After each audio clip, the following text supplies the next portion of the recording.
Welcome to the Innovation Junkies podcast.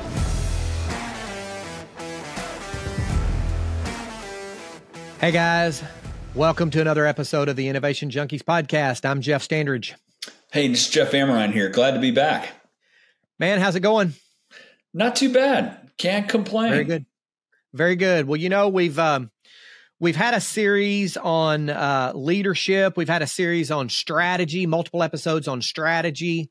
Our most recent group of episodes have been focused on client acquisition, sales, marketing, messaging, and those kinds of things. So what do you think about a series of episodes now focused on operational effectiveness and financial disciplines? Those are two super important domains. I don't see why not. Makes a lot of sense to me.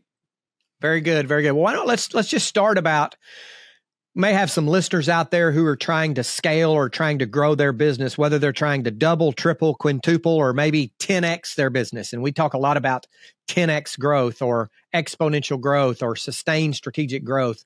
So let's talk a little bit about the role of operational effectiveness in a company that's trying to grow consistently. So talk a little bit about that if you don't mind. Yeah, well, in operational effectiveness, oftentimes begins with a commitment to repeatable processes, right? Documented, repeatable processes that are easy to understand, that are well understood.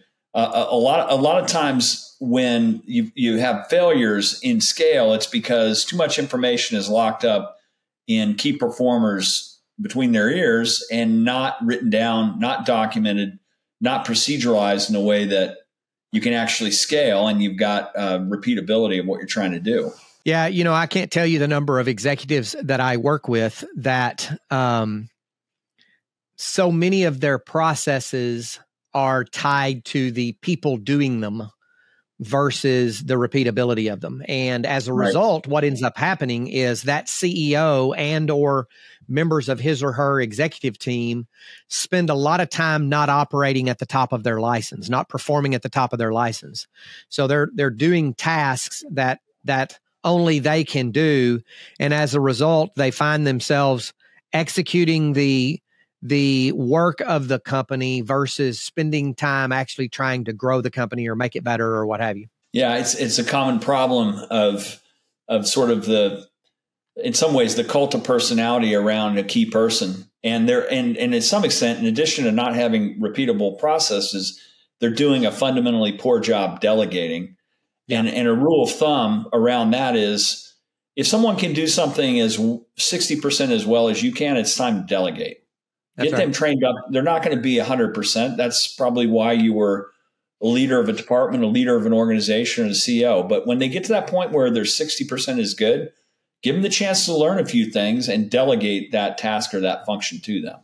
So when you're working with clients, how do you advocate to them or how do you guide them through determining what to delegate and how to delegate it? I think some of it, and I always start with what would happen if you took a month's vacation, and who would do what. And for some businesses, they're like, no way, I can't go away because I have to do this, I have to do that.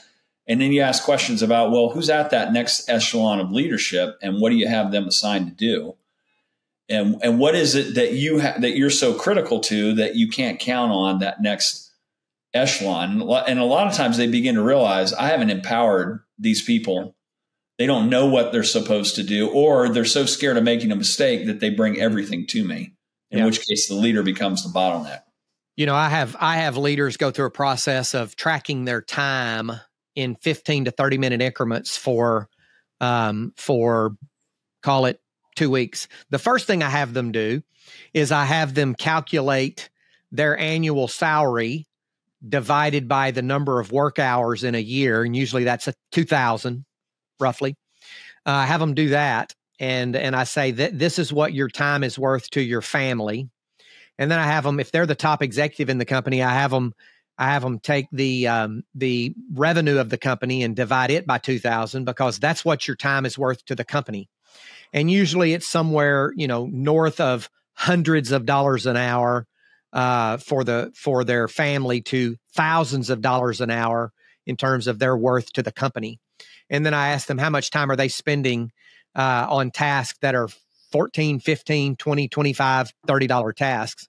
So we do that to get their attention. Then we actually have them track their time for 2 to 3 weeks at a whack in 15 to 30 minute increments, and start identifying things that they're spending way too much time on that are really low value tasks.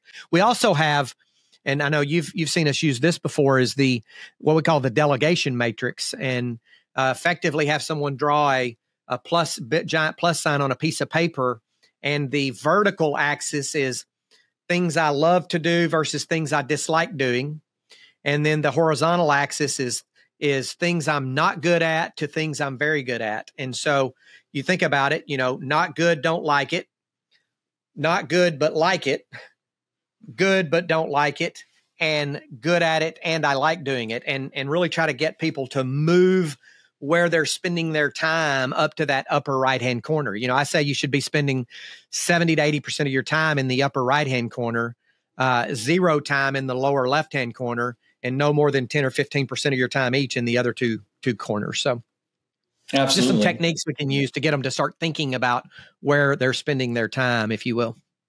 Well, and if they do that, it frees them up to work on the business, to think strategically, to build external relationships, and they're not mired in details that team members really ought to be handling. Makes a lot of sense. That's right.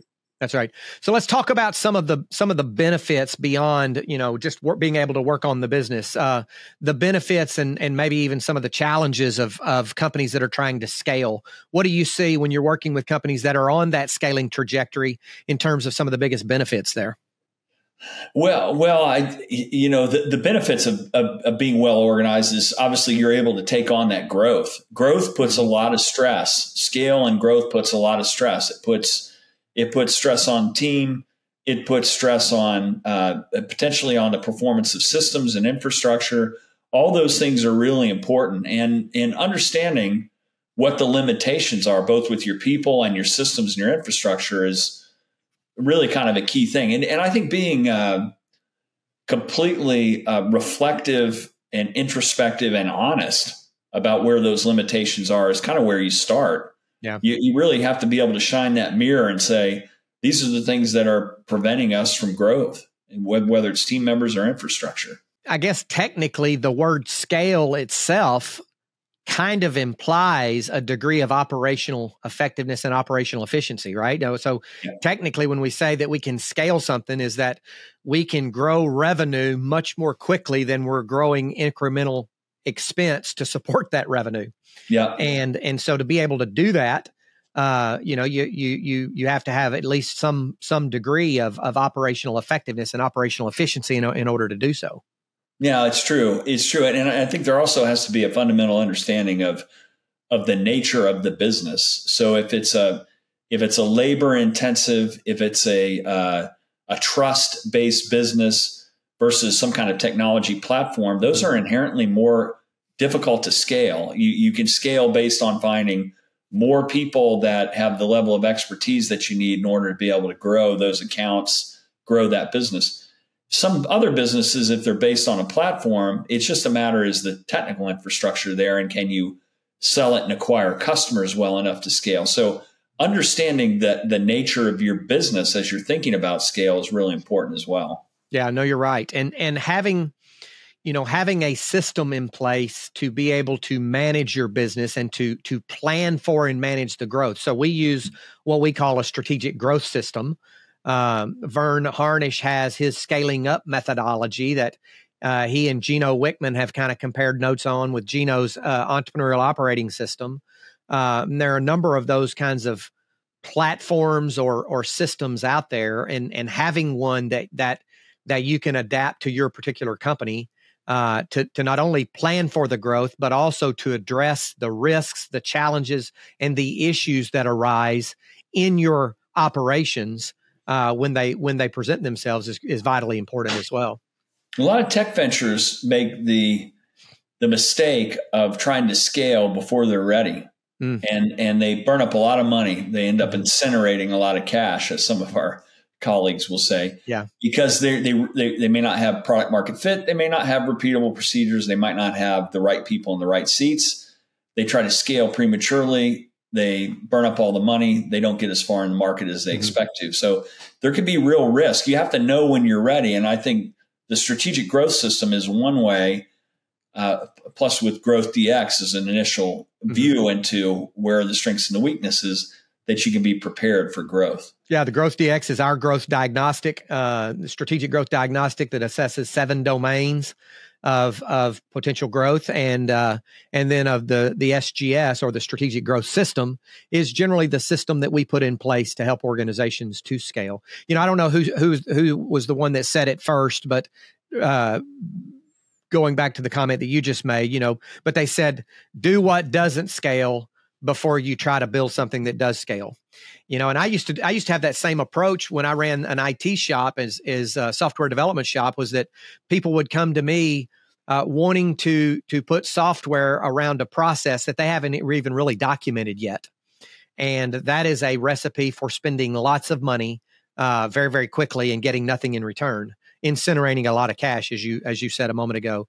So I used to say, look, write down your process, automate it with a spreadsheet or a Google Doc or whatever, run it that way for multiple cycles and iterations, make improvements as you run it through those iterations and the improvements that you need to make. And when you think you've got it humming on all cylinders with your spreadsheet, then come back to see me and we'll put some software around it.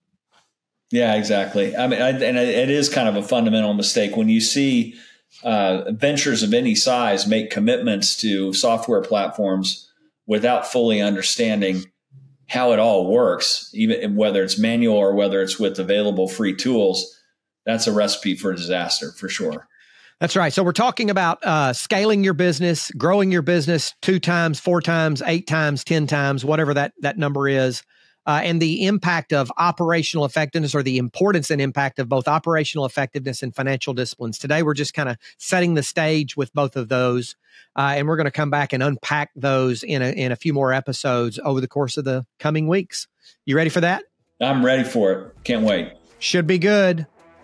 See you next time. All right. Thanks for joining. This is another episode of the Innovation Junkies podcast.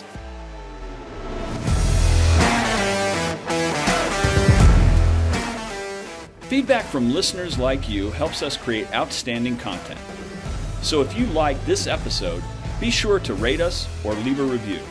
Also, don't forget to subscribe to get the latest growth and innovation strategies.